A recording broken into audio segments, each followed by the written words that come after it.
തുടങ്ങുന്നത് നമ്മുടെ കഥാനായികയായ വെൻ ഒരു ബീച്ചിന്റെ അവിടെ ഒരു പയ്യന്റെ കൂടെ ഇങ്ങനെ ടൈം സ്പെൻഡ് ചെയ്യുന്നത് കാണിച്ചുകൊണ്ടാണ്. അവരങ്ങനെ ആ മണലും കൊണ്ട് കൊട്ടാരമൊക്കെ കെട്ടി അവിടെ ഇങ്ങനെ കളിച്ചുകൊണ്ടിരിക്കുന്നതിന്റെ ഇടയിൽ പെട്ടെന്ന് ആ പയ്യനെ കാണാതാവുന്നു. ടെൻഷൻ ആവുന്ന വെൻ യാൻസി നീ എവിടെയാന്ന് വിളിച്ച് ഉറക്കി എവിടെയെല്ലാം തപ്പി നടക്കുന്നുണ്ടെങ്കിലും അവനെ കാണുന്നില്ല. പെട്ടെന്നാണ് അവൾ ആ ഒരു ദുസ്വപ്നത്തിൽ നിന്ന് ഞെട്ടി ഉണരുന്നത്. അതെ, അവൾ കണ്ടത് ഒരു സ്വപ്നമായിരുന്നു. ഇതിപ്പോ ഇടയ്ക്കിടയ്ക്ക് വരുന്നുണ്ടല്ലോ. എത്രത്തോളം അവനെ മറക്കണമെന്ന് വിചാരിച്ചാലും പിന്നെയും അവനെ തന്നെയാണല്ലോ ഞാൻ ഓർക്കുന്നതെന്ന് അവൾ ഒരു നെടുവീർപ്പിടുന്നു. സ്വന്തം നാടും വീടും ഒക്കെ വിട്ട് ഇപ്പോഴുള്ള ഈ ഒരു സ്ഥലത്ത് വെങ് വന്നിട്ട് ഏതാണ്ട് 10 വർഷങ്ങൾ കഴിഞ്ഞിരിക്കുന്നു. അവളെങ്ങനെ ഒരു ഡോക്ടറായി അവിടെ വർക്ക് ചെയ്യാണ്. റെഡിയായി അന്നത്തെ തന്റെ ജോലിക്ക് വെൻ പുറപ്പെടുന്നു. വെന്നിന്റെ ബെസ്റ്റ് ഫ്രണ്ടായ വൂവിന്റെ കല്യാണം ഉറപ്പിച്ചിരിക്കുകയാണ്. അങ്ങനെ വെന്നും വൂ കല്യാണം കഴിക്കാൻ പോകുന്ന പയ്യനും വെന്നിന്റെ ചേട്ടനായ ഗ്വാനും കൂടി ഫുഡ് കഴിക്കാൻ ഈ ഒരു റെസ്റ്റോറന്റിലേക്ക് പോകുന്നത് നമുക്കിപ്പോ കാണാം. ആ ഒരു ടീം അവിടെ വെന്നാകട്ടെ മുന്നേ സ്വപ്നത്തിൽ കണ്ട് യാൻസി എന്ന ആ പയ്യൻ എത്തുന്നുണ്ട്. അവനെ കണ്ടപാടെ വെന്നിന്റെ മുഖം മാറുന്നുണ്ട്. യാൻസിയെ വെന്നിന്റെ ചേട്ടനായ ഗ്വാന് അറിയാവുന്നതുകൊണ്ട് തന്നെ അവനെ അടുത്ത് വിളിച്ചിരുത്തുന്നൊക്കെ ഉണ്ട്. അങ്ങനെ ആ ഒരു ടീം അവനായിട്ട് വെന്നിനെ കണ്ട്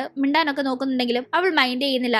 വൂ കല്യാണം കഴിക്കാൻ പോകുന്ന ആ പയ്യൻ ഇതെന്റെ ഫ്രണ്ട് ആണെന്നും പറഞ്ഞ് ഇവർക്കാർക്കും, അതായത് വെന്നോ വൂനോ ഒന്നും യാൻസി അറിയില്ല എന്ന് കരുതി അവനെ പരിചയപ്പെടുത്തുന്നുണ്ട്. ഇതെന്റെ ഫ്രണ്ടാണ്, ഇവൻ വിദേശത്തായിരുന്നു കഴിഞ്ഞ 10 വർഷം എന്നൊക്കെ പറഞ്ഞു. അത് കേൾക്കുമ്പോ വൂ നാണോന്ന മട്ടില് ചുമ്മാ ഒന്ന് നോക്കുന്നതല്ലാതെ വെൻ അത്രയും പോലും യാൻസിയെ മൈൻഡ് ചെയ്യുന്നില്ല. അവളാകട്ടെ അവനവിടെ ഉള്ളത് തീരെ ഇഷ്ടപ്പെടാതെ വേഗം അവിടെ നിന്ന് പോകുന്നത് നമുക്ക് കാണാം. യാൻസി വല്ലാണ്ടാവുന്നുണ്ട് അവളിങ്ങനെ പോയത് കണ്ട്. അപ്പത്തേക്കും വൂ ആട്ടെ നീ എന്തിനാ ഇപ്പൊ ഇങ്ങോട്ട് വന്നത്? അവളുടെ ലൈഫിൽ നിന്ന് നീയായിട്ട് ഇറങ്ങിപ്പോയതല്ലേ, ഇപ്പൊ വീണ്ടും അവളുടെ മുന്നിൽ വന്നത് എന്തിനാണെന്നല്ല യാൻസിയോട് ഷൗട്ട് ചെയ്യുമ്പോൾ അവനൊന്നും തന്നെ മിണ്ടുന്നില്ല. അപ്പോഴാണ് ഊനെ കെട്ടാൻ പോകുന്ന യാൻസിയുടെയും കൂടി ഫ്രണ്ടായ ബേക്ക് പോലും ഇവര് തമ്മിൽ പരിചയം ഉണ്ടായിരുന്നു എന്ന കാര്യം മനസ്സിലാവുന്നത്. എന്നാലും യാൻസി ആകട്ടെ പിന്നീട് വെൻ വർക്ക് ചെയ്യുന്ന ഹോസ്പിറ്റലിന്റെ അവിടേക്ക് ചെന്ന് അവളെ കണ്ട് സംസാരിക്കാൻ നോക്കുന്നുണ്ട്. ഈവനിങ് നീ ഫ്രീ ആകുമ്പോൾ നമുക്കൊന്ന് പുറത്തേക്ക് പോയി ഒന്ന് സംസാരിച്ചാലോ, എനിക്ക് കുറെ കാര്യങ്ങൾ പറയാനുണ്ടെന്നെല്ലാം അവൻ പറയുമ്പോൾ അവൾ അവനെ മൈൻഡ് ചെയ്യുന്നില്ല. അവൻ പക്ഷെ വിടാതെ പുറകെ തന്നെ നിൽക്കുന്നതെയും അവൻ പോകുന്നില്ല എന്ന് മനസ്സിലാക്കുന്ന അവൾ അവിടെ അവളുടെ കൂടെ വർക്ക് ചെയ്യുന്ന മറ്റൊരു ഡോക്ടറായ ഗുവിനെ കാട്ടിയതേ ഇതെന്റെ ബോയ് ഫ്രണ്ടാ, എന്റെ അടുത്തുനിന്ന് മര്യാദയ്ക്ക് പൊക്കോന്നും പറഞ്ഞ് നിൽക്കുമ്പോൾ യാൻസി അത് വിശ്വാസമില്ലാതെ നിൽക്കുന്നുണ്ട്. പക്ഷെ ഗുവും വെൻ പറഞ്ഞ കണക്ക് ശരിയാ, എന്റെ ഗേൾ ഫ്രണ്ട് ഇവള്, ആരാ നീ, എന്താ കാര്യം എന്നൊക്കെ ഗു ചോദിക്കുമ്പോൾ യാൻസി ഒന്നും മിണ്ടാതെ വളരെ സങ്കടത്തിൽ അവിടെ നിന്ന് പോകുന്നു. ഈ ടീം ഗു ആരാ പയ്യനെന്ന് ഒന്നും മനസ്സിലാവാതെ വെന്നിനോട് ചോദിക്കുന്നുണ്ട്.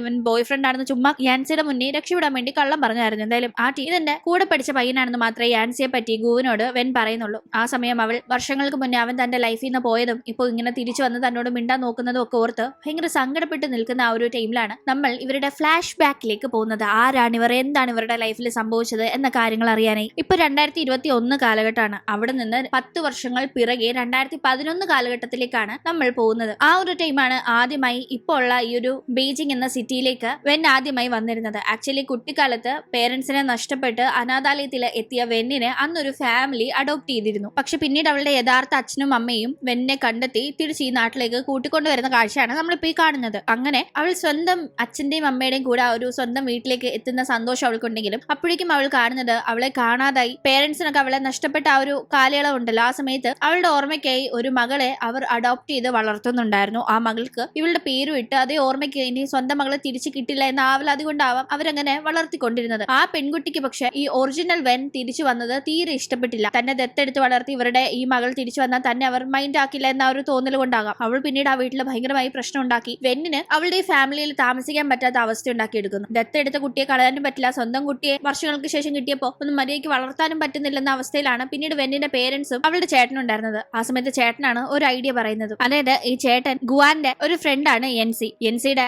വീട്ടില് വെന്നിനെ താമസിപ്പിക്കാം എന്നതായിരുന്നു ഗുവാൻ പറയുന്ന ഐഡിയ. വെന്നിനും ഇവിടുന്ന് എങ്ങനെയും ഒന്ന് മാറിയാൽ മതി, വെറുതെ താൻ കാരണം വീട്ടുകാർക്കും പ്രശ്നം ഉണ്ടാവേണ്ടെന്ന രീതിയിൽ അവൾ അതിന് സമ്മതിക്കുന്നു. അങ്ങനെ എൻസിയുടെ വീട്ടില് ഇടയ്ക്കിടയ്ക്ക് പോയി ചേട്ടന് സ്റ്റേ ചെയ്യാറുണ്ടായിരുന്നു. അവൻ ആ ഒരു പരിചയത്തിന് അവിടെ വെന്നിനെ കൊണ്ടുപോകുന്നുണ്ട്. എൻസി കുറച്ച് ലേറ്റ് ആയിട്ടാണ് അന്ന് വരുന്നത്. പെട്ടെന്ന് ആരോ അതിക്രമിച്ച് വീട്ടിൽ കയറിയെന്ന് പേടിച്ച് വെൻ അടിച്ച ശേഷമാണ് അത് ആ വീടിന്റെ ഉടമയായ എൻസി ആണെന്ന കാര്യം അവൾക്ക് മനസ്സിലാവുന്നത്. ഇവിടെ ആരുടെ ഇതെന്നെല്ലാം കൂടാറ്റിയും ഗുവാനും കൂടി ഉണ്ടായിരുന്നത് കൊണ്ട് എൻസി ചോദിക്കുമ്പോ ഇത് എന്റെ അനീതിയാടാ വെൻ, നിനക്ക് വീട്ടിലെ കാര്യങ്ങളൊക്കെ അറിയാലോ. ഇവള് തിരിച്ച് വീട്ടിലേക്ക് വന്നത് വീട്ടിലുള്ളവർക്ക് ഇഷ്ടമായില്ല. അവളിപ്പോ അതിന്റെ പേര് പ്രശ്നം ഉണ്ടാക്കുന്നതുകൊണ്ട് കുറച്ചു നാൾ കാര്യങ്ങളൊക്കെ ഒന്ന് ഒതുങ്ങുന്നത് വരെ വെന്നിന് ഇവിടെ താമസിപ്പിക്കണമെന്ന് ഗുവാൻ ആവശ്യപ്പെടുമ്പോൾ എൻസി അതിന് സമ്മതിക്കുന്നു. അങ്ങനെ അടുത്ത ദിവസം വെന്നാകട്ടെ ഇവിടെ അവളെ ഇപ്പോൾ പുതുതായി ചേർത്തിരിക്കുന്ന സ്കൂളിലേക്ക് ചെല്ലുന്നുണ്ട്. അവിടെ തന്നെയാണ് അവളുടെ ചേട്ടനായ ഗുവാനും എൻസിയും ഒപ്പം ദത്തെടുത്ത പെൺകുട്ടിയായ ഷവോയും പഠിക്കുന്നത്. എൻസി അവിടെ വെന്നിനെ അപ്പൊ തൊട്ടേ ശ്രദ്ധിച്ചു തുടങ്ങുന്നുണ്ട്. ആക്ച്വലി അപ്പൊ തൊട്ടേ അല്ല, കഴിഞ്ഞ ദിവസം വീട്ടിൽ വെച്ച് കണ്ടപ്പോ തൊട്ടേ അവൻ അവളെ വളരെ ശ്രദ്ധിച്ചു തുടങ്ങുന്നത് നമുക്ക് കാണാം. ഇപ്പൊ തന്നെ സ്കൂളിൽ PT പീരീഡിന്റെ ഇടയിൽ ഷവോ ബ്രെയിൻ വാഷ് ചെയ്ത പ്രകാരം അവളുടെ കൂട്ടുകാര് വെന്നിനെ മനപ്പുറം ബോളൊക്കെ എടുത്തെറിഞ്ഞ് ഉപദ്രവിക്കുമ്പോ ആ പെമ്പിള്ളാർക്ക് ഇട്ടൊരു നല്ല പണി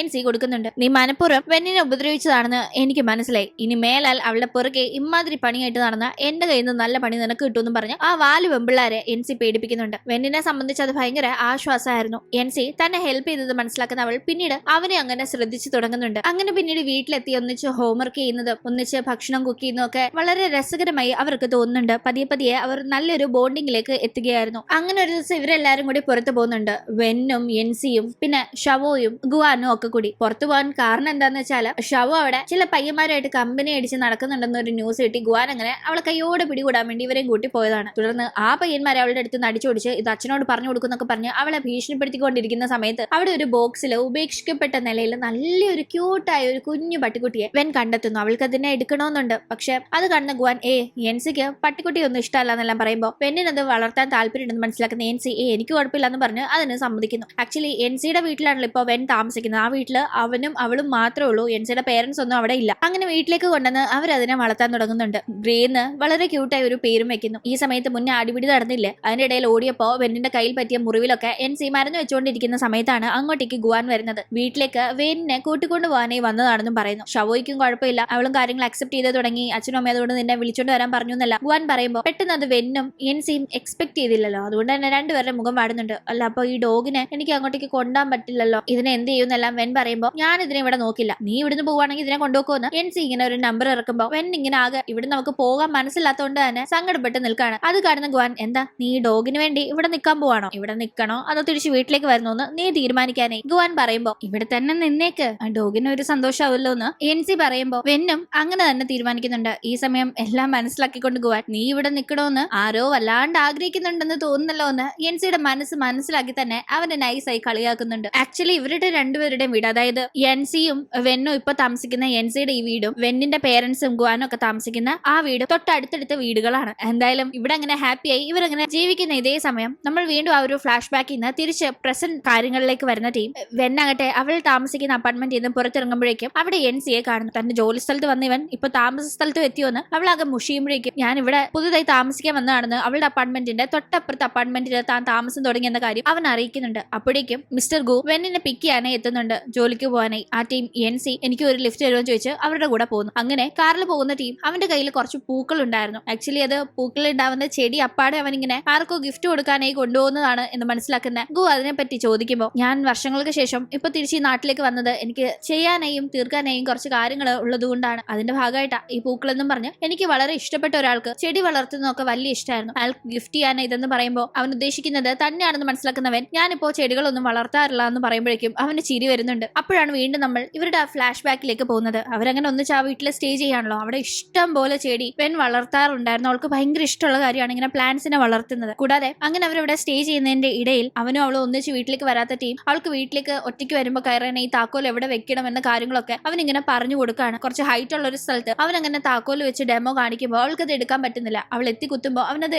എടുക്കാനായി ഹെൽപ്പ് ചെയ്യുന്നു. ഈ ടീം രണ്ടുപേരും വളരെ അടുത്തെത്തുമ്പോഴേക്കും വെന്നിന്റെ ഹാർട്ട് ബീറ്റ് ഒക്കെ കൂടുന്നുണ്ടായിരുന്നു. അത് മനസ്സിലാക്കുന്ന യാൻസി നൈസായി അവളെ ഒന്ന് പേടിപ്പിച്ച് വിടുന്നുണ്ട്. അങ്ങനെ ഇവർ ഹാപ്പിയായി അവിടെ ടൈം സ്പെൻഡ് ചെയ്യുന്നതൊക്കെ തന്നെ തൊട്ടപ്പുറത്തെ തന്റെ താമസ സ്ഥലത്ത് വരുന്നുകൊണ്ട് ഷവോ ശ്രദ്ധിക്കുന്നത് നമുക്ക് കാണാം. കൂടാതെ സ്കൂളിൽ പോലും ഭയങ്കരമായി വെന്നിനെ യാൻസി പ്രൊട്ടക്ട് ചെയ്യുന്നുണ്ട്. അവളുടെ ഗാർഡിയനായി പോലും അവൾക്ക് വേണ്ടി നിന്നുകൊണ്ട് അവൻ പല കാര്യങ്ങളും ചെയ്യുന്നുണ്ടെന്നൊക്കെ മനസ്സിലാക്കുന്ന ഷവോയ്ക്ക് കുശുമ്പ് വല്ലാണ്ട് കൂടുന്നുണ്ട്. അതുകൊണ്ട് തന്നെ ഗുവാന്റെ മനസ്സിൽ വെന്നിനെ ഒന്ന് മോശക്കാരിയാക്കാനായി ഷവോ നന്നായി ഒരു പ്ലാൻ ചെയ്യുന്നു. അത് വിശ്വസിച്ച് ഭയങ്കര ദേഷ്യത്തിലാവുന്ന ഗുവാൻ ഷവോയുടെ നീയാണ് എന്റെ അനീതി, അവൾ ഇത്രയും നാള് എന്റെ കൂടെ ഒന്നും ഇല്ലായിരുന്നല്ലോ, നീയല്ലേ ആ ഒരു കാലത്തെല്ലാം എന്റെ അനീതിയായിട്ട് എന്റെ കൂടെ ഉണ്ടായിരുന്നത്, അതുകൊണ്ട് അവൾ എത്തിയെന്നും പറഞ്ഞ് അവൾക്ക് എന്റെ മനസ്സിൽ പ്രത്യേകിച്ച് ഒരു സ്ഥാനവും കിട്ടാൻ പോകുന്നില്ല, നിന്നെക്കാളും എനിക്ക് വലുതല്ല അവളെന്നൊക്കെ പറഞ്ഞ് സംസാരിക്കുന്നുണ്ടായിരുന്നു. ഇത് കേട്ടോണ്ട് അങ്ങോട്ടേക്ക് എത്തുന്ന വെന്നിന് ഭയങ്കര സങ്കടാവുന്നുണ്ട്. അവൾ കൂടെ ഉണ്ടായിരുന്ന യാൻസിയോട് ഷവോ പറയുന്ന കണക്കൊന്നും ഞാൻ ചെയ്തിട്ടില്ല എന്നൊക്കെ പറയുമ്പോൾ അതെനിക്ക് അറിയാന്ന് പറഞ്ഞ് യാൻസി അപ്പോഴും വെന്നിന്റെ കൂടെ തന്നെ നിൽക്കുന്നു. കാരണം ഷവോ തന്റെ സ്ഥാനം ആ ഒരു ഫാമിലിയിൽ നിന്ന് പോകരുതെന്ന രീതിക്ക് കുതന്ത്രങ്ങൾ മെയ്യുകയാണെന്ന് മനസ്സിലാക്കുന്ന യാൻസി വെന്നിനെ അപ്പോഴും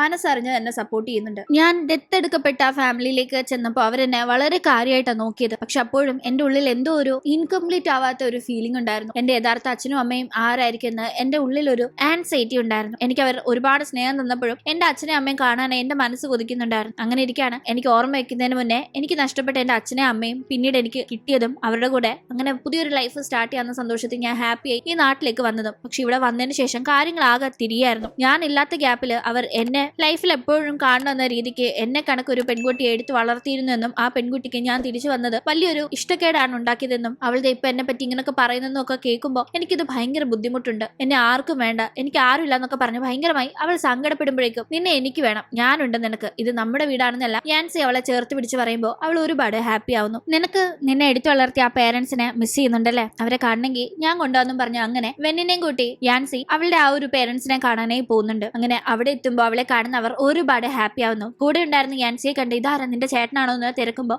ഞാൻ അവളുടെ ചേട്ടനല്ല, ചേട്ടന്റെ ഫ്രണ്ട്, അവളെ ഇങ്ങോട്ട് സേഫായി കൊണ്ടുപോകാനായിട്ട് വന്നതാണെന്നെല്ലാം പറഞ്ഞു അവനും അവരെ പരിചയപ്പെടുന്നു. അവിടെ വെന്നിന് ഒരു കുട്ടി അനിയൻകുട്ടനും ഉണ്ട്. അനിയൻകുട്ടനെ കാണുന്ന അവൾ ഒരുപാട് ഹാപ്പി ആവുന്നുണ്ട്. തുടർന്ന് യാൻസിയെ പരിചയപ്പെടുത്തുമ്പോൾ യാൻസിയുടെ പേര് വിളിച്ച് ആ അനിയൻകുട്ടൻ സംസാരിക്കുമ്പോൾ മുതിർന്നവരെ പേരാണോടാ വിളിക്കേണ്ടതെന്നെല്ലാം വെൻ കിഴക്ക് കൊടുക്കുന്ന ടീം അളിയാന്നും പറഞ്ഞ് ആ കുട്ടി യാൻസിയെ സംബോധന ചെയ്യുമ്പോൾ യാൻസിക്കും വെന്നിനും ഭയങ്കരമായി ചിരി വരുന്നുണ്ടായിരുന്നു. അങ്ങനെ അവിടെ ഫുഡൊക്കെ കഴിക്കുന്ന ടീം ഈ പേരൻസ് ഉണ്ടാക്കുന്ന അതേ ഫുഡിന്റെ ടേസ്റ്റിലാണ് തനിക്ക് വെൻ കുക്ക് ചെയ്ത് തരുന്നതെന്ന് മനസ്സിലാക്കുന്ന യാൻസി നിങ്ങളുടെ അതേ കൈപ്പുണ്യാണ് വെന്നെന്ന് പറഞ്ഞ് സംസാരിക്കുമ്പോൾ നീ അവിടെ പോയി കുക്കിംഗ് ഒക്കെ ചെയ്യുന്നുണ്ടോ, അവിടുത്തെ ലൈഫ് എങ്ങനെയുണ്ട്, ഹാപ്പി അല്ലേ, കുഴപ്പമൊന്നും ഇല്ലല്ലോ, നീ നിന്റെ ഫാമിലിയെ തിരിച്ചു കിട്ടി നല്ല രീതിക്ക് ഇപ്പൊ ജീവിക്കുന്നതുകൊണ്ട് ഹാപ്പി ആയിട്ടുണ്ടാവുമെന്ന് ഞങ്ങൾക്കറിയാം, ഞങ്ങൾക്കും അത് ഹാപ്പിനെസ്സാണ്. പക്ഷെ നീ ഇവിടുന്ന് പോയ ശേഷം നിന്നെ വളരെ വലിയ രീതിയിൽ തന്നെ ഞങ്ങൾ മിസ് ചെയ്യുന്നുണ്ടെന്ന് പറഞ്ഞ ആ പേരൻസ് വളരെ ആത്മാർത്ഥമായി അവളോടുള്ള സ്നേഹം വെച്ച് സംസാരിക്കുമ്പോൾ പെണ്ണിനെ സംബന്ധിച്ച് അത് ഭയങ്കര ഇമോഷണൽ ആയിരുന്നു. കാരണം അവളുടെ യഥാർത്ഥ പേരൻസിന്റെ അടുത്തേക്ക് അവൾ എത്തിയിട്ടും കിട്ടാത്ത ആ ഒരു സ്നേഹത്തിന്റെ ആ ഒരു സപ്പോർട്ട് അവൾക്ക് ഇവിടെ നിന്ന് അവളുടെ സ്വന്തം പേരൻസ് അല്ലാഞ്ഞിട്ടും ഇപ്പോൾ അവൾ ഇവരുടെ കൂടെ ഇല്ലാഞ്ഞിട്ടും ഇപ്പോഴും ഇവരിൽ നിന്ന് അവൾക്ക് കിട്ടുന്നുണ്ടെന്നത് അവളെ ഭയങ്കര ഇമോഷണൽ ആക്കിയ ഒരു കാര്യമാണ്. പക്ഷെ ഇവിടെ അങ്ങനെ അവൾക്ക് നിൽക്കാൻ സാധിക്കില്ലല്ലോ. അങ്ങനെ എന്തായാലും കുറച്ച് ടൈം ഇവിടെ നിൽക്കാനായിട്ടാണ് അവർ വന്നത്. അങ്ങനെ അവിടെ നിൽക്കുന്ന ടൈമാണ് ഷവോയുടെ ബർത്ത്ഡേ സെലിബ്രേറ്റ് ചെയ്ത ഒരു പിക്ക് സോഷ്യൽ മീഡിയയിൽ പോസ്റ്റ് ചെയ്തിരിക്കുന്നത് യാൻസി കാണുന്നത്. അത് കാണുമ്പോൾ ഷവോയെ വെന്നിന് പകരമാണല്ലോ ഫാമിലി എടുത്ത് വളർത്തിയത്. അപ്പോൾ ഷവോയുടെ ബർത്ത്ഡേ ആയി അവർ സെലിബ്രേറ്റ് ചെയ്യുന്ന ആ ഡേറ്റ് യഥാർത്ഥത്തിൽ വെന്നിന്റെ ബർത്ത്ഡേ ആണെന്ന് അറിയാവുന്ന യാൻസി വെന്നിപ്പോൾ അവളുടെ കുഞ്ഞനിയനെയും കൂട്ടി അവിടെ ഒന്ന് പുറത്തു പോയിരിക്കുന്ന ആ ഒരു ഗ്യാപ്പിന് അവൾക്ക് സർപ്രൈസ് ഒരു ബർത്ത്ഡേ സെലിബ്രേഷൻ പ്ലാൻ ചെയ്ത് കേക്കൊക്കെ കാത്തിരിക്കുന്നുണ്ടെങ്കിലും ലേറ്റ് ആയിട്ടാണ് അവൾ വരുന്നത്. ഒപ്പം തന്നെ വന്ന പടയ അനിയൻകുട്ടൻ ആ കേക്ക് എടുത്ത് പകുതിയോളം കഴിച്ചു തീർക്കുന്നുണ്ട്. യാൻസിക്കൊന്ന് വെന്നിന്റെ ബർത്ത്ഡേ പ്രോപ്പറായി സെലിബ്രേറ്റ് ചെയ്യാൻ പോലും പറ്റിയില്ല. അവനാകെ മൂഡ് ഓഫ് ആയിരിക്കാണ്. ആദ്യം അവൾക്കൊന്നും മനസ്സിലായില്ലേ, പിന്നീടാണ് തനിക്ക് വേണ്ടി തന്റെ ബർത്ത്ഡേ ഇന്നാണെന്ന് മനസ്സിലാക്കി അവൻ അത് സെലിബ്രേറ്റ് ചെയ്യാനായിട്ടുള്ള പ്ലാനിലായിരുന്നു എന്ന് മനസ്സിലാക്കുന്ന അവൾ അവനോട് അവൾക്ക് വേണ്ടി ഓരോ ചെറിയ കാര്യത്തിലും ഇത്രയും എഫേർട്ട് എടുക്കുന്നതിന്റെ പേരിൽ ഒരുപാട് താങ്ക്സ് പറയും. അങ്ങനെ ഹാപ്പിയായി ടൈം സ്പെൻഡ് ചെയ്യുകയും ചെയ്യുന്നു. ഇതേ ടീം ആ ഫാമിലി ആയിട്ട് ന്യൂ ഇയർ അല്ലേ വരാൻ പോകുന്നത്, നിന്റെ ഫാമിലി നിന്റെ കൂടെ ടൈം സ്പെൻഡ് ചെയ്യണമെന്ന് ആഗ്രഹിക്കുന്നുണ്ടാവും, മോളതുകൊണ്ട് സേഫ് ആയി തിരിച്ചു പോയിട്ട് വാ, എന്തായാലും ഹാപ്പി ആയിട്ട് ഇരിക്കുന്നൊക്കെ പറഞ്ഞ് അവളെ അവിടെ നിന്ന് യാത്രയാക്കുകയും ചെയ്യുന്നു. അങ്ങനെ തിരിച്ച് ഇവരുടെ വീടിന്റെ അവിടേക്ക് എത്തിക്കഴിയുമ്പോൾ തന്റെ കൂടെ ഗ്രാമത്തിലേക്ക് വന്ന് തന്റെ ഫാമിലിയെ കാണാൻ അത്ര എഫേർട്ട് എടുത്ത് തന്നെ ഹാപ്പി ആക്കിയതിന് വെൻസിയോട് താങ്ക്സ് പറയുന്നു. കൂടാതെ ആദ്യമായി അവനോട് അവന്റെ ഫാമിലിയെ പറ്റി തിരക്കാണ്. അവന്റെ അച്ഛനും അമ്മയും ബിസിനസ് ആവശ്യങ്ങൾക്കായി US-ലാണുള്ളതെന്ന് അവൻ പറയുന്നുണ്ട്. അവരിവിടെ വന്ന് അവന്റെ കൂടെ നിൽക്കാത്തതിന്റെ പേരിൽ അവന് സങ്കടം ഉണ്ടെന്നറിയാവുന്ന അവൾ ഞാനുണ്ട് നിനക്കെന്ന് അവനോടും പറയുന്നു. അങ്ങനെ എന്തായാലും ന്യൂ ഇയർ സെലിബ്രേറ്റ് ചെയ്യാനായി യാൻസിയും കൂട്ടി അവളുടെ ഫാമിലി മെമ്പേഴ്സിന്റെ അടുത്തേക്ക് അപ്പോഴേക്കും അവളുടെ ചേട്ടന് താൻ ഷവോ പറഞ്ഞ കള്ളങ്ങളെ വിശ്വസിച്ച് വെറുതെ വെന്നിനെ തെറ്റിദ്ധരിച്ചു എന്നത് മനസ്സിലാവുന്നു. അതുകൊണ്ട് തന്നെ അവനും നേരിട്ട് മാപ്പ് ചോദിക്കുന്നു, ഷവോയെ കൊണ്ടും മാപ്പ് ചോദിക്കുന്നു. ഷവോയ്ക്ക് പക്ഷെ അപ്പോഴും മസിൽ പിടുത്തത്തിന് വലിയ കുറവൊന്നുമില്ല. നാലും മുന്നത്തേക്കാൾ അവൾ ഓക്കെ ആയിട്ടുണ്ട്. ഗ്രാമത്തിൽ നിന്ന് പേരൻസിനെ കണ്ടുവന്ന് വെന്നാകട്ടെ കുറച്ച് സ്വീറ്റ്സും ഒക്കെ ഇവർക്ക് വേണ്ടി കൊണ്ടുവന്നിട്ടുണ്ടായിരുന്നു. അങ്ങനെ അതൊക്കെ അവൾ ഹാപ്പിയായി അവർക്ക് കൊടുക്കുകയും ഫാമിലി മെമ്പേഴ്സിന്റെ കൂടെ ഹാപ്പിയായി അങ്ങനെ ടൈം സ്പെൻഡ് ചെയ്യാനായി സത്യത്തിൽ വെന്നിന് അന്ന് സാധിക്കുന്നുണ്ട്. അവൾ ഇങ്ങോട്ടേക്ക് മടങ്ങി വന്ന ശേഷം ആദ്യമായിട്ടാണ് സത്യത്തിൽ മനസ്സ് തുറന്ന് ഇവരുടെ കൂടെ ഇത്രയും ഹാപ്പിയായി ടൈം സ്പെൻഡ് ചെയ്യാനായി അവൾക്ക് സാധിക്കുന്നത്. അത് യാൻസി ഉള്ളതുകൊണ്ടാണ്. അവനാണ് തന്റെ നിരപരാധിത്വം ഇവരെ ബോധ്യപ്പെടുത്തിയതെന്ന് അവൾക്ക് മനസ്സിലാവുന്നു. അങ്ങനെ വർഷങ്ങൾ കടന്നു പോകുന്നു. ഏതാണ്ട് ഒരു 2 വർഷം കഴിഞ്ഞ് നമ്മൾ കാണുമ്പോഴും ഇപ്പോഴും വെന്നും യാൻസിയും ഒന്നിച്ച് ആ വീട്ടിലാണ് സ്റ്റേ ചെയ്യുന്നത്. ഷവോ അപ്പോഴേക്കും അവളുടെ ഹയർ സ്റ്റഡീസിനായി വിദേശത്തേക്ക് പോകാനായി തീരുമാനിച്ചിരിക്കുന്നു. അങ്ങനെ അതിന്റെ ഒരു ചെറിയ പാർട്ടിക്ക് പോകുന്നതിന് മുന്നേ വെന്നിന് അന്ന് അവളുടെ ബർത്ത്ഡേ ആയതുകൊണ്ട് പ്രത്യേകമായി എൻസി ഒരു ചെയിൻ ഗിഫ്റ്റ് ചെയ്യുന്നുണ്ട്. അവർ ഒന്നിച്ച് താമസിച്ച് ഒരുപാട് നല്ല മെമ്മറീസ് ഉണ്ടാക്കിയ ഈ ഒരു വീടിന്റെ നമ്പറിനെ സൂചിപ്പിക്കുന്ന ഒരു പെൻഡന്റ് ഉള്ള മനോഹരമായ ഒരു ചെയിൻ. അങ്ങനെ എന്തായാലും പിന്നീട് ആ പാർട്ടിയിൽ ഇരിക്കുന്ന ടീം എൻസിയുടെ ഫ്യൂച്ചർ പ്ലാൻ എന്താണ്, വിദേശത്ത് ഉള്ള അവന്റെ പേരൻസിന്റെ അടുത്തേക്ക് എപ്പോഴാണ് അവൻ പോകുന്നത് എന്നൊക്കെ ഒരു ഫ്രണ്ട് ചോദിക്കുമ്പോൾ എനിക്കങ്ങനെ വെളിയിൽ പോകണമെന്നൊന്നുമില്ല, എന്റെ പ്രിയപ്പെട്ട ആളുടെ കൂടെ എപ്പോഴും ഒന്നിച്ചുണ്ടാവണം എന്നതാണ് എന്റെ ആഗ്രഹം എന്ന് അവൻ എന്തോ സൂചിപ്പിച്ച് ഇങ്ങനെ സംസാരിക്കുമ്പോൾ അത് വെൻ നോട്ടീസ് ചെയ്യുന്നുണ്ട്. ഇവർ രണ്ടുപേരും ഒന്നിച്ച് ആ വീട്ടിൽ സ്റ്റേ ചെയ്യാനായി തുടങ്ങി കുറെ വർഷമായാലും അവർ നല്ലൊരു ബോണ്ടിങ്ങോട് കൂടി മുന്നോട്ട് ഇങ്ങനെ പോവാണ്. പരസ്പരമുള്ള ഇഷ്ടം രണ്ടുപേരും അങ്ങനെ തുറന്ന് പ്രകടിപ്പിച്ചിട്ടേ ഇല്ല. പക്ഷെ ഉള്ളിൽ രണ്ടുപേർക്കും ഇഷ്ടമുണ്ട്. അതുകൊണ്ട് തന്നെ വെന്നാകട്ടെ എന്ത് മുന്നേ പറഞ്ഞതിന്റെ അർത്ഥം എന്ന് ചോദിക്കുമ്പോൾ അവൻ കാര്യങ്ങൾ തുറന്നു പറയുന്നു. ആ സമയം അവളും അവനോടുള്ള ഇഷ്ടം തുറന്ന് പ്രകടിപ്പിച്ച് അവർ ആ ഒരു മൊമെന്റ് പ്രണയിക്കാനായി ആരംഭിക്കുകയാണ്. അങ്ങനെ കാര്യങ്ങൾ കുഴപ്പമില്ലാതെ കുറച്ച് നാൾ മുന്നോട്ട് പോയെങ്കിലും പെട്ടെന്നൊരു ദിവസം അർജന്റായ ഒരു ആവശ്യമുണ്ട്, പേരൻസിന്റെ അടുത്തേക്ക് പോകണമെന്ന് പറഞ്ഞ് US-ലേക്ക് എൻസി പോകുമ്പോൾ അവനെ മിസ് ചെയ്യുന്ന ഭയങ്കര സങ്കടം അവൾക്കുണ്ടെങ്കിലും എത്രയും പെട്ടെന്ന് മടങ്ങി വരണമെന്ന് പറഞ്ഞാണ് അവൻ അങ്ങനെ അവൾ യാത്രയാക്കുന്നത്. പക്ഷേ അവൻ പിന്നീട് മടങ്ങി വന്നതേയില്ല. വെയിറ്റ് ചെയ്ത് മടുത്ത് അവൾ അവനെ കോൺടാക്ട് ചെയ്യാനായി കണ്ടുപിടിക്കാനായി പല വഴി നോക്കിയെങ്കിലും സാധിച്ചതേയില്ല. തുടർന്ന് അവനെ നേരിൽ പോയി കാണാനായി അവൾ യുഎസിലേക്ക് പോകാനായി തീരുമാനിക്കുമ്പോൾ അത് മനസ്സിലാക്കുന്ന ഗുവാൻ തടുക്കുകയാണ്. ഞാൻ ഇടയ്ക്ക് അവനെ കോൺടാക്ട് ചെയ്തിരുന്നു. നിന്റെ സങ്കടം കണ്ടിട്ട് തന്നെയാണ് ഞാൻ അവനെ ഇനി നാട്ടിൽ വരുന്നതെന്ന് ചോദിച്ചപ്പോൾ വിളിച്ചത്. ആ ടീം അവൻ ഇനി ഇങ്ങോട്ടേക്ക് ഇല്ലെന്നും നീ അവനെ കാത്തിരിക്കേണ്ടെന്നും പറയാൻ പറഞ്ഞു എന്ന് പറയുമ്പോൾ കൂട്ടത്തിൽ തന്നെ എനിക്ക് പക്ഷെ അത് നിന്നോട് പറയാനുള്ള ധൈര്യം ഇല്ലായിരുന്നു. അത് ഞാൻ ഇത്രയും ദിവസം പറയാതിരുന്നേന്നും ചേട്ടൻ പറയുമ്പോൾ അത് വിശ്വാസമില്ലാതെ ആ ഒരു കോൺടാക്ട് നമ്പർ മേടിച്ച് വെൻ വേഗം എൻസിയെ കോൺടാക്ട് ചെയ്യുന്നുണ്ട്. ആ ടീം അവൻ ചേട്ടൻ മുന്നേ പറഞ്ഞ കണക്ക് തന്നെ അവന് വരാൻ താല്പര്യമില്ല, അവൻ വരില്ല, കാത്തിരിക്കേണ്ടെന്ന് പറഞ്ഞ് കോള് കട്ട് ചെയ്യുമ്പോൾ അവൾ ആകെ തകരുന്നുണ്ട്. എന്തായാലും പിന്നീട് നമ്മൾ ആ ഒരു സംഭവങ്ങൾക്ക് ശേഷം വീണ്ടും ഇപ്പൊ നടക്കുന്ന കാര്യങ്ങൾ കാണുമ്പോൾ പണ്ട് ഇവളെ വേണ്ടാന്ന് പറഞ്ഞു പോയ അവൻ ഇപ്പൊ അവളുടെ പിറകെ നടക്കുകയാണ്. ദേഷ്യമെന്ന് അവൾ തുറന്ന് ചോദിക്കുന്നുണ്ട്. എന്നെ വേണ്ടാന്ന് പറഞ്ഞു പോയ നീ ഇപ്പൊ എന്തിനാ എന്റെ പിറകെ വരുന്നത്? അന്ന് ഞാൻ എത്രത്തോളം സങ്കടപ്പെട്ടെന്ന് നിനക്ക് അറിയാമോന്നല്ല, നിനക്ക് വേണ്ടിയാ ഇപ്പൊ ഞാൻ മടങ്ങി വന്നതെന്ന് അവൻ പറയുന്നത് കേൾക്കാതെ അവൾ അവിടെ നിന്ന് പിണങ്ങി പോകുന്നുണ്ട്. ഈ സമയമെല്ലാം അവൾ ആലോചിക്കുന്നത് അവനെ ഓർത്ത് അവൻ പോയ ശേഷം ഒരുപാട് അവൾ സ്ട്രഗിൾ ചെയ്തിട്ടുണ്ട്. അവൻ വരുമെന്ന് ഓരോ ദിവസവും പ്രതീക്ഷയിൽ ഇരുന്നിട്ടുണ്ട്. പക്ഷെ അവൻ വന്നിട്ടേ ഇല്ല. ഇവൻ അവളുടെ ഗ്രാജുവേഷന്റെ ടൈം അവൻ എത്തുമെന്ന് പ്രതീക്ഷ കുറെ നേരം അവൾ കാത്തിരുന്നെങ്കിലും അവൻ വരാതെ ഭയങ്കര സങ്കടത്തിൽ അവൻ ഗിഫ്റ്റ് ചെയ്ത ആ ചെയിനൊക്കെ എടുത്തെറിഞ്ഞ് ഇനി ഇത് വേണ്ട അവസാനിപ്പിക്കാന്ന് മട്ടില്ല അവൾ അങ്ങനെ മൂവ് ഓൺ ചെയ്യാനായി തീരുമാനിച്ചെങ്കിലും പിന്നീട് ഗു എന്ന ആളുമായി അവൾ ഡേറ്റ് ആരംഭിച്ചെങ്കിലും അതും വളരെ റീസെന്റ് ആയിട്ടാണ് അങ്ങനെ ഡേറ്റിംഗ് ആരംഭിച്ചത്. പക്ഷെ അപ്പോൾ പോലും അവൾ യാൻസിയെ മറന്നിട്ടുണ്ടായിരുന്നില്ല. അവൾ ഭയങ്കര ഡിസ്റ്റർബ്ഡ് ആവുന്നുണ്ട്. അവളാകട്ടെ തിരിച്ച് അപ്പാർട്ട്മെന്റിലെത്തി അന്ന് കിടന്നുറങ്ങുന്നുണ്ട്. അടുത്ത ദിവസം രാവിലെ സെക്യൂരിറ്റി അവളെ വിളിച്ചുണർത്തി തൊട്ടപ്പുറത്ത് അപ്പാർട്ട്മെന്റിൽ നിന്ന് വെള്ളം ലീക്ക് ആവുന്നുണ്ട്, വിളിച്ചിട്ട് കഥ ഉറക്കുന്നില്ല എന്നിങ്ങനെ പറയുമ്പോഴേക്കും എൻസി അവൾ അകത്തേക്ക് ചെല്ലാനായി പണ്ട് ഇവർ ഒന്നിച്ച് താമസിച്ചിരുന്ന ആ ഒരു വീടിന്റെ അവിടെ സ്പെയർ കീ വെക്കാറുണ്ടായിരുന്ന ഒരു ശീലം ഉണ്ടല്ലോ, അതേ കണക്ക് ഇവിടെ തപ്പുമ്പോൾ കീ കിട്ടുന്ന അവൾ അപ്പാർട്ട്മെന്റ് തുറന്ന് അകത്തേക്ക് ചെല്ലുമ്പോൾ അകത്ത് മുഴുവൻ അവളും അവനും ഒന്നിച്ചുള്ള പണ്ടോട്ടുള്ള ഫോട്ടോസ് അവൻ ഇപ്പോഴും സൂക്ഷിച്ചു വെച്ചിരിക്കുന്നത് കാണുന്ന അവൾ ആകെ ഷോക്കാവുന്നു. അവനായിട്ട് അവിടെ ഉണ്ടായിരുന്നില്ല, വെള്ളം കണ്ട് തുറന്നിട്ട് ഓഫ് ചെയ്യാതെ പോയതാണ്. കൂടാതെ അവിടെ നിന്ന് അവൾക്ക് അവൾ മുന്നേ വലിച്ചെറിഞ്ഞ ആ ഒരു ചെയിൻ കിട്ടുന്നുണ്ട്. ഈ വലിച്ചെറിഞ്ഞത് വർഷങ്ങൾക്ക് മുന്നെയാണ്. അതിപ്പോ എങ്ങനെ ഇവന്റെ കയ്യിൽ കിട്ടിയെന്ന് അവൾക്ക് ഭയങ്കര അമ്പരപ്പ്. വേഗം തന്നെ എന്തൊക്കെയോ ഡൗട്ട് തോന്നുന്നു അവൾ ചേട്ടനെ കാണാനേ ചെല്ലുന്നു. ചേട്ടനും അവളുടെ ബെസ്റ്റ് ഫ്രണ്ടിനും കല്യാണത്തിന്റെ പ്രിപ്പറേഷൻസ് അപ്പോഴേക്കും നടക്കുന്നുണ്ടായിരുന്നല്ലോ. എനിക്ക് ഇതിന്റെ സത്യാവസ്ഥ അറിയണമെന്ന് പറഞ്ഞ് അവൾ സംസാരിക്കുമ്പോഴാണ് കാര്യം അറിയുന്നത്. അതായത് എൻസിയുടെ പേരൻസ് വിദേശത്തായിരുന്ന സമയത്ത് അവർക്ക് അസുഖം ബാധിച്ചതറിഞ്ഞ് അവൻ വേഗം അങ്ങോട്ടേക്ക് ചെന്നതാണ്. പക്ഷെ അവൻ എത്തും മുന്നേ അവർ മരണപ്പെടുകയും വർഷങ്ങളായി അവരെ കാണാൻ സാധിക്കാതെ ഇപ്പൊ അവസാനം ഒരു നോക്ക് പോലും കാണാൻ സാധിക്കാതെ നഷ്ടപ്പെട്ടു പോയതിന്റെ ഭയങ്കരമായ മാനസിക ബുദ്ധിമുട്ട് അവൻ നേരിടുന്നുണ്ടായിരുന്നു. കൂടാതെ അപ്പോൾ അവൻ അസുഖബാധിതനും ആവുന്നു. ആ ഒരു ടീം അവന് പിന്നെ മടങ്ങി വരാനോ വെന്നിനെ ഫേസ് ചെയ്യാനോ കഴിയുമായിരുന്നില്ല. മാനസികമായും ശാരീരികമായും അവൻ അത്രയും തകർന്ന അവസ്ഥയിലായിരുന്നു. എന്തായാലും പിന്നീട് അവനെ നോക്കിയാവുന്ന ടീമാണ് അവൻ മടങ്ങി വരണം എന്ന് ഉറപ്പിക്കുന്നത്. കാരണം അപ്പോഴേക്കും വെന്നിനെ അവൻ വല്ലാണ്ട് മിസ് ചെയ്യുന്നുണ്ടായിരുന്നു. അങ്ങനെ ഈ കാര്യങ്ങൾ ഇപ്പൊ അറിയുന്ന വെൻ ഭയങ്കര സങ്കടത്തിലാവുന്നു. അങ്ങനെ എന്തായാലും വീണ്ടും അവർ ഒന്നിക്കാനായി തീരുമാനിച്ചു. അങ്ങനെ ഹാപ്പിയായി ഫാമിലിയുടെ കൂടെ ഒന്നിച്ച് അവർ ഫുഡ് കഴിക്കാനായി ഇരിക്കുമ്പോഴേക്കും പക്ഷെ പെട്ടെന്ന് എൻസിക്ക് വയ്യാതെ വന്ന് അങ്ങനെ കൂട്ടിക്കൊണ്ടു പോകുന്നുണ്ട് ഹോസ്പിറ്റലിലേക്ക്. സമയം അധികം വൈകാതെ അവൻ മരിക്കുമെന്നും അവന്റെ അസുഖത്തിന്റെ തീവ്രത എന്താണെന്നും വെൻ മനസ്സിലാക്കുന്നുണ്ട്. അവൾ ആകെ തകർന്നു പോകുന്നുണ്ട്. വർഷങ്ങൾക്ക് ശേഷം വീണ്ടും ഒന്നിച്ചപ്പോൾ ഇങ്ങനൊരു വിധിയാണല്ലോ വന്നതെന്ന് ഓർത്ത്. കാര്യങ്ങളൊന്നും വെൻ യാൻസിയോട് തുറന്നു പറയുന്നില്ലെങ്കിലും അവന്റെ ഹെൽത്ത് കണ്ടീഷനെ പറ്റി നന്നായി അറിയാലോ. അവനാകട്ടെ വെന്നിന്റെ ചേട്ടനായ ഗുവാന്റെ അടുത്ത് എന്ന് നീ നന്നായിട്ട് അവളെ നോക്കണം, അവളുടെ ബർത്ത്ഡേ സെലിബ്രേറ്റ് ചെയ്യണം എന്നിങ്ങനെ പല കാര്യങ്ങൾ പറയുമ്പോൾ അവന് ഭയങ്കര സങ്കടം വരുന്നുണ്ട്. ഞാനെന്തിനാ അവളെ നോക്കുന്നത്? അവള് നിന്റെ ലവറല്ലേ, നീ അപ്പം നിന്റെ ഹെൽത്ത് ഒക്കെ ഇമ്പ്രൂവ് ചെയ്ത് അവളെ നോക്കുക, അല്ലാതെ എനിക്കൊക്കെ വയ്യാന്നെല്ലാം സങ്കടം ഉള്ളിലൊതുക്കി എൻസിയോട് പറയുന്നു. എന്തായാലും ഉള്ളിലെ ദുഃഖങ്ങൾ എൻസിയും തന്റെ സങ്കടങ്ങൾ വെന്നും പുറത്ത് കാണിക്കാതെ അങ്ങനെ അവർ ആ പ്രണയം കണ്ടിന്യൂ ചെയ്യും. സർപ്രൈസായി ചേട്ടന്റെ കല്യാണം നടക്കേണ്ട ദിവസം തന്നെ വെൻ എൻസിയെ കല്യാണം കഴിക്കുകയും ചെയ്യുന്നുണ്ട്. അവളായി മുൻകൈ എടുത്ത് നടത്തുന്ന കല്യാണമായിരുന്നു അത്. എൻസി ടോട്ടലി സർപ്രൈസ്ഡ് ആയി പോകുന്നുണ്ട്. എന്തായാലും ഹാപ്പിയായി അവരിങ്ങനെ കല്യാണം കഴിച്ച് വിധി അവരെ പിരിക്കുന്നത് വരെ ഒന്നിച്ച് ജീവിക്കാനായി തന്നെ തീരുമാനിച്ച് മുന്നോട്ട് പോകുന്നു. അങ്ങനെ ഹാപ്പിയായി അവർ ഒന്നിക്കുന്നുണ്ടെങ്കിലും പക്ഷെ ലൈഫ് കുറച്ചുകൂടെ ബെറ്റർ ആകായിരുന്നു എന്ന് വെന്നിന് എപ്പോഴും തോന്നാറുണ്ട്. അതായത് വിദേശത്ത് പോയ എൻസി കുഴപ്പങ്ങളൊന്നും ഇല്ലാതെ എത്രയും പെട്ടെന്ന് മടങ്ങി വന്ന് കുറച്ച് നാളും കൂടി അവർ ഹാപ്പിയായി ഡേറ്റ് ചെയ്ത് ആ ഒരു സെപ്പറേഷൻ അവർക്കിടയിൽ ഇല്ലാണ്ടിരുന്നെങ്കിൽ, അവൻ അസുഖബാധിതനാവാതിരുന്നെങ്കിൽ, ഇവര് പഠനശേഷം ജോലിയൊക്കെയായി അങ്ങനെ കല്യാണം കഴിച്ച് ഒരു കുഞ്ഞൊക്കെയായി ഹാപ്പിയായി ജീവിക്കുന്ന ഒരു സാഹചര്യം ലൈഫിൽ ഉണ്ടായിരുന്നെങ്കിൽ എത്ര നല്ലതായിരുന്നു എന്നെല്ലാം അവൾ ഓർക്കുന്നതും കൂടി കാണിച്ചുകൊണ്ടാണ് ഈ ഒരു കുഞ്ഞു കഥ ഇവിടെ അവസാനിക്കുന്നത്. കൂട്ടുകാർക്ക് ഇന്നത്തെ വീഡിയോ ഇഷ്ടമായാൽ മറക്കാതെ ലൈക്ക് ചെയ്തും ഷെയർ ചെയ്തും സബ്സ്ക്രൈബ് ചെയ്തും സപ്പോർട്ട് ചെയ്യണേ. വീണ്ടും പുതിയൊരു കഥയുമായി കണ്ടുമുട്ടും വരെ ബൈ.